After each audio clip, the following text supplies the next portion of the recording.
தேனிக்கு போயிட்டு வரலான்னு நேற்றுக்கு கிளம்பியாச்சுங்க. நம்ம ஏரியாவில் வெயில் தான், ஆனால் குளிருக்கு பஞ்சமே இல்லை.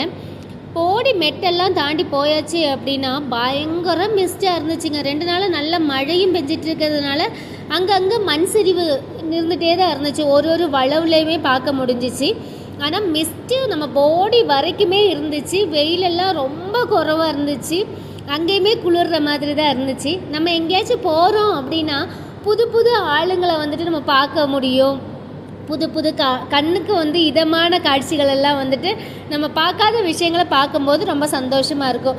அதுலேயுமே பார்த்திங்கன்னா ஒரு சில ஆளுங்களை நம்ம பார்க்கும்போது இவங்களை எங்கேயோ நம்ம பார்த்துருக்கோமே, அவங்கள பார்த்துருக்கவே மாட்டோம், ஆனால் மனசில் தோணும் அப்படி. அப்புறம் அவங்க பேசுகிற வார்த்தைகள் இதெல்லாம் அவங்க முன்னாடியே நம்மக்கிட்ட பேசியிருக்க மாதிரி நமக்கு தோணிகிட்டே இருக்கும். புதுசாக ஒரு ஆளை பார்த்தாலும் அவங்கள எங்கேயோ பார்த்துருக்கோம், அவங்க பேசின வார்த்தைகளை நம்ம கேட்டிருக்கோங்கிற மாதிரி தோணிகிட்டே இருக்கும். உங்களுக்கு அந்த மாதிரி இருக்குமான்னு சொல்லுங்கள். அப்படி எல்லோரும் மத்தியானம் ஹோட்டலில் சாப்பிட போயாச்சுங்க. இந்த ஹோட்டலில் பார்த்திங்கன்னா மீல்ஸ் மத்தியானம் கிடைக்காது. ரெனிஷனுக்கு கொஞ்சம் ஒரு மாதிரி இருந்துச்சு. நாங்கள் தான் வற்புறுத்தி கூட்டிகிட்டு போயிட்டோம். அப்புறம் நல்லா சாப்பிட்டுட்டு அங்கேருந்து கிளம்பியாச்சுங்க. கிளம்புறப்போ அக்காமாரெலாம் வந்தாங்க அப்படின்னா பூ வாங்குறதுக்கு மறக்கவே மாட்டாங்க. அதையும் வாங்கியாச்சு. திரும்ப மெட்டில் சாயை குடிக்காமல் நம்ம வண்டி தான் நகராதே.